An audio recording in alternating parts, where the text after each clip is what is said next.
lagi dengan ibu. Kalian bisa panggil ibu dengan Ibu Sifra. Akan belajar apa kita hari ini? Ya, kita akan belajar mengenai jarjit. Kalian bingung? Apa sih yang kalian pikirkan mengenai jarjit ini? Atau ciri khas apa yang biasanya ada dalam ciri jarjit? Kata-kata yang biasanya diucapkan ketika bermain dengan Upin, Maimai, semuanya. Ya, pantunnya. Jadi kita akan belajar mengenai pantun. Mungkin tidak asing lagi kan dengan kalian kata pantun itu. Pantun itu apa kalian tahu pantun itu termasuk dalam puisi lama? Baik, ibu akan menjelaskan sedikit mengenai puisi lama. Jadi begini, puisi lama itu merupakan jenis puisi yang dihasilkan sebelum abad ke-20. Dan jenis puisi ini juga dibagi menjadi beberapa jenis. Yang pertama ada pantun. Yang kedua ada seloka. 3 ada talibun, 4 karmina, dan 5 gurindam, 6 syair, dan yang ketujuh ada mantra. Apakah kalian sudah paham mengenai jenis-jenis puisi lama? Tidak perlu dipahami semua, kita akan mempelajari salah satu terlebih dahulu. Apa? Ya, pantun. Jadi anak-anak, kita akan belajar dulu mengenai pantun. Apa sih pantun itu, Bu? Apa sih? Kalian bingung? Pantun itu merupakan jenis puisi lama yang tiap baitnya itu terdiri dari 4 baris. Nah, sebelum kita mengenal jenis-jenis pantun itu apa saja, alangkah baiknya itu kita memahami ciri-ciri pantun itu apa saja. Ciri-ciri pantun yang dapat kita ketahui. Kita bahas bersama. Ciri pantun yang pertama, tiap baitnya itu terdiri dari 4 baris. Nah, jenis pantun atau jenis puisi lama ini memiliki ciri-ciri yang khas, yaitu tiap baitnya terdiri dari 4 baris. Barisan kata-katanya biasanya juga disebut dengan larik. Kemudian ada yang kedua, 8-12 suku kata tiap baris. Jadi bagaimana sih? Kalian tahu? Mengetahui apakah baris tersebut sudah ada 8-12 suku kata. Caranya mudah, contohnya seperti ini. Jalan-jalan ke kota Bandung, jangan lupa membeli baju. Oh, kamu yang pakai kerudung, bolehkah abang minta nomor HP-mu? Nah, seperti itu. Jalan-jalan ke kota Bandung, ada 9 suku kata. Jangan lupa membeli baju, 9 suku kata lagi. Kamu yang memakai kerudung, 10 suku kata. Bolehkah abang minta nomormu? 10 kata. Jadi pantun tadi 4 barisnya itu sudah ada 8-12 suku kata. Yang ketiga, memiliki sampiran dan isi. Bagaimana sih? Kalian tahu cara membedakan sampiran dan isi? Itu mudah sekali. Sampiran itu biasanya terletak pada barisan pertama dan kedua. Kemudian isi terletak pada barisan ketiga dan keempat.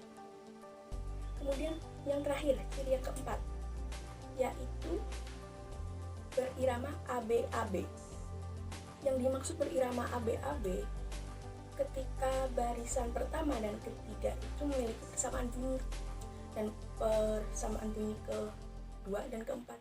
Jadi persamaan bunyi itu terjadi antara sampiran dan isi. Nah, kita akan mempelajari atau mengenal jenis-jenis pantun. Ada berapa sih jenis-jenis pantun itu, anak-anak? Ya, ada 6 jenis pantun. Yang pertama adalah pantun nasihat. Pantun nasihat itu biasanya dibuat untuk memberi anjuran atau himbauan kepada seseorang atau masyarakat yang berisi didikan dan moral. Contohnya, ayahku seorang petani, selalu bekerja di ladang. Mari belajar sejak dini agar masa datang dengan gemilang. Itu merupakan contoh dari pantun nasihat. Dan ciri pantun yang kedua ada pantun jenaka. Pantun jenaka itu sama seperti pantun nasihat. Isinya itu berupa didikan dan moral. Namun pantun jenaka ini memiliki isi atau kata yang lucu dan menarik. Tujuannya itu untuk menghibur, tapi juga berupa ada didikan dan moralnya. Contohnya seperti ini. Prasasti di daun lontar, ada kecapnya cap bangau. Ada anak sok pintar, tapi ditanya malah pelongo-pelongo. Nah, kemudian yang ketiga, ada pantun teka-teki. Pantun teka-teki ini pantun yang sangat unik. Karena apa, anak-anak?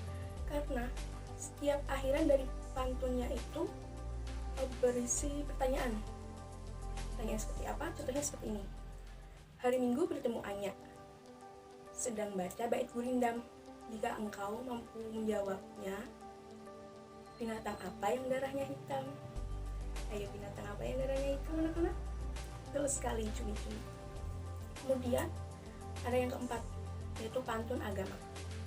Pantun agama ini membahas mengenai manusia dan ciptaannya, berisi didikan dan moral, tapi lebih mengandung nilai-nilai atau prinsip agama tertentu. Contohnya, jalan-jalan ke pantai Bali, tidak lupa membeli mainan, kepada Tuhan nantinya kita kembali, jangan lupa mohon ampunan. Kemudian ciri yang kelima, atau jenis pantun yang kelima, pantun yang kelima itu ada pantun berkasih-kasih, membahas mengenai kasih dan cinta. Ini itu untuk menyampaikan rasa suka seseorang kepada seseorang yang disukainya. Contohnya ya, matahari tenggelam sudah, bulan datang menyapamu, kulihat senyum yang indah, jelas terukir di wajahmu. Kemudian yang keenam, ada pantun anak-anak, jenis pantun yang terakhir. Pantun ini biasanya lebih ringkas ya, atau menyenangkan karena oleh anak-anak. Contohnya, pagi hari baca koran, bacanya berita orang hilang, mari main kejar-kejaran, badan sehat hati pun senang. Baik, itu merupakan 6 jenis pantun yang dapat kalian ketahui atau pelajari. Apa sih gunanya kita mempelajari pantun anak-anak? Kalian tahu? Ya, sekali, agar kita dapat membuat pantun yang baik dan benar. Kemudian agar kita dapat membedakan antara jenis pantun yang satu dengan yang lainnya. Dengan begitu, kita bisa lebih mudah untuk belajar pantun. Nah, demikian pelajaran kita hari ini. Semoga kalian bisa mengerti penjelasan-penjelasan dari ibu tadi. Kita akan berjumpa pada materi selanjutnya. Sampai jumpa. Assalamualaikum warahmatullahi wabarakatuh.